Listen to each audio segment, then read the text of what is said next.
नमस्कार, आप देख रहे हैं श्रेय टीवी, देश हित की बात। मैं हूं आपके साथ साक्षी।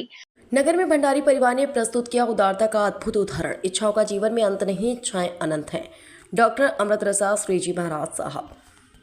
माहितपुर रोड स्थित श्री राजेंद्र सूर्य ज्ञान मंदिर में चतुर्मास हेतु विराजित परम पूज्य साध्वी डॉक्टर अमृत रसा श्रीजी महाराज साहब आदेश ठाणा ने बुधवार को उपस्थित धर्मसभा में संबोधित करते हुए कहा कि जीवन में इच्छाओं का भी अंत नहीं है, इच्छाएं अनंत हैं। एक इच्छा की पूर्ति होते ही दूसरी इच्छाएं उत्पन्न हो जाती है। संसार में व्यक्ति अपने सुख में इतना सुखी नहीं है उतना दूसरे का सुख देखकर दुखी है। संसार में कुछ भी शाश्वत नहीं है, सब क्षणिक थोड़े समय के लिए है। संसार में सुख क्षण भर का है और दुख मण भर का है। संसार में सुख और दुख मिश्रित है। शाश्वत सुख तो मेरी आत्मा का अंदर ही विद्वान है। सुख स्वाधीन होना चाहिए और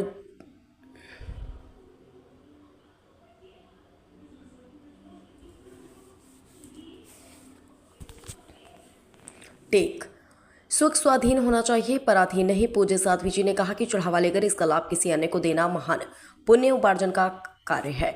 ऐसे ही उत्कृष्ट कार्य नेमिनाथ भगवान के जन्म कल्याण के पावन अवसर पर अभिषेक का लाभ पारसमल नीलेश कुमार, रितेश कुमार, अक्षय कुमार भंडारी परिवार खरवा वालों ने लेकर अपने उदार माना दिल से वही लाभ सभी 52 सिद्धि तप तपस्वियों को अभिषेक का लाभ दिया। यह उत्कृष्ट एवं अनुमोदनी है। सकल जैन श्री संघ ने भंडारी परिवार के इस उदारता कार्य की हृदय से अनुमोदना की। जैन समाज मीडिया प्रभारी सचिन भंडारी ने बताया कि आज की इस धार्मिक भक्ति प्रभावना एवं संपूर्ण दिवस का लाभ सुभाष चंद्र संदीप कुमार भंडारी परिवार ने लिया। मंगलमय कार्यक्रम में सकल जैन श्री संघ ने उपस्थित होकर धर्म लाभ प्राप्त किया। श्री टीवी से सचिन भंडारी की खास रिपोर्ट।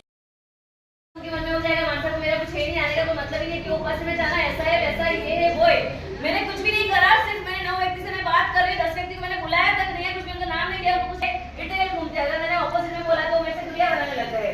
तो मैं उनका रिमोट मेरे वाणी पर रहा। मेरे वाणी वर्तन और व्यवहार, इनके ऊपर दूसरों के वाणी वर्तन व्यवहार पर टिका हुआ है तुम्हारा रिमोट कंट्रोल।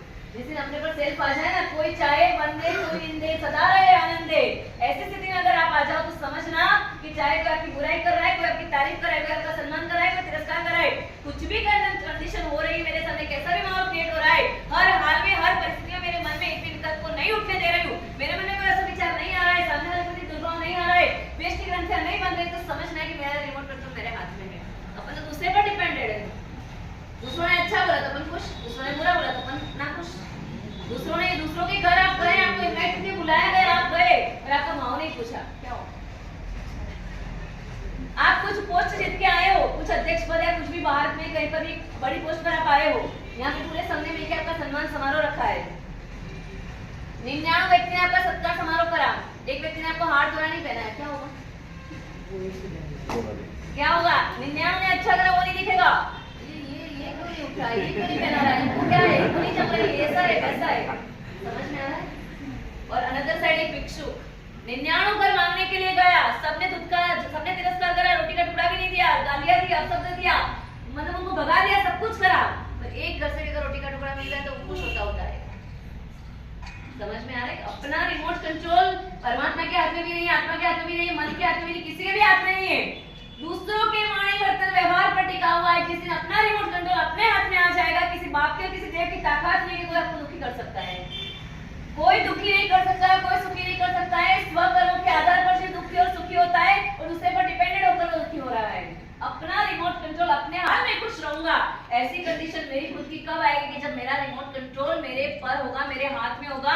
उनका बैलेंस कैसे बनाना, पॉजिटिविटी से या नेगेटिविटी से, वो सबके लिए मैं सेल्फ हूँ और ये सारा भाव मेरे स्वाधीन है, मेरे आधीन है। मैं जैसा चाहूँ वैसा सोच सकती हूँ। पर होता क्या है, किसी ने अपमान करा, माइंड में नेगेटिविटी शुरू हो गई, नेगेटिव सोचना शुरू हो गया, वहां पे बंदुखी हो गए। दूसरों ने ऐसा बोला तो उनके वाणी ने आपको सोचने के लिए मजबूर करा। मतलब अभी तक बिल्कुल आप स्वस्थ थे, बिल्कुल सादाकारी थे, बिल्कुल कुछ भी माइंड के अंदर कोई गलत थॉट्स नहीं चल रहे थे। किसी एक व्यक्ति का कॉल आया और कुछ भी उन्होंने अनशन बोला है, कुछ भी करा, या मान लो कुछ नुकसान हो गया है, कुछ भी ऐसे कोई मैसेज आ गया, कुछ भी ऐसा समाचार आ गया, आपके चेहरे की रेखा बदल जाएगी। होना वही है जो भगवान के ज्ञान में लिखा हुआ है, उसमें आप और हम कुछ भी नहीं कर सकते हैं। फिर भी ऐसी बातें सुन के किसी के वाणी वर्तन व्यवहार पर क्यों अपने जीवन को टिका रहे हो भैया? सामने वालों ने अच्छा बोला तो या बच्चों, सामने वाले का बुरा होने से पूरे बन गए क्या? उस चीजों को माइंड में सेव करके दुखी क्यों हो रहे हैं भैया? रुपया आपको मिले इतना ही पुण्य, और सामने वाले को 5 लाख रुपए मिले इतना पुण्य उनका, तो उनका उस लेवल का पुण्य है और आपको उस लेवल का पुण्य, आप उनकी बराबरी करना चाहते हो, आप उनका ईर्ष्या कर रहे हो, आपके मन के अंदर अशुभ भाव ला रहे हो, उनके गिराने का भाव ला रहे हो, उनकी टांग खींचने का भाव ला रहे हो, उनकी बुराई करने के भाव ला रहे हो, जो कुछ भी एक्सर मन में विचार आ रहे हैं, इतना करने मात्र से सामने वाले को तो कुछ पता नहीं चल रहा है, आप सोच रहे हो ऐसा, एक नंबर में। दूसरे नंबर में कि आपका इतना सोचने मात्र से क्या सामने वाले का नुकसान हो जाएगा? नहीं होगा। सेकंड नंबर में आपकी इस तरह से ईर्ष्या करने से आप कर्मों से भारी हो जाओगे और आपका पुण्य माइनस होगा, तो आपका ही नुकसान। तीसरे नंबर में वो तो उनकी मस्ती में मस्त है और उनका पुण्य का जबरदस्त पुण्य है, वो देख रहा है कि उनका कोई इतना सा भी गिराने वाला नहीं है, कोई कम करने वाला नहीं है, आपके सोचने मात्र से, आपके कहने मात्र से कुछ भी नहीं होने वाला, और इतनी सारे ऐसा तो सब कुछ मेरे जीवन में नुकसान होने वाला है, तो काय को मैं सामने निमित्त लेके मैं ईर्ष्या करके मेरे आत्मा को भारी करूं और इनका कुछ फल भुगत नहीं ले, मैं दुर्गति में जाऊंगी। समझ में आ रहा है?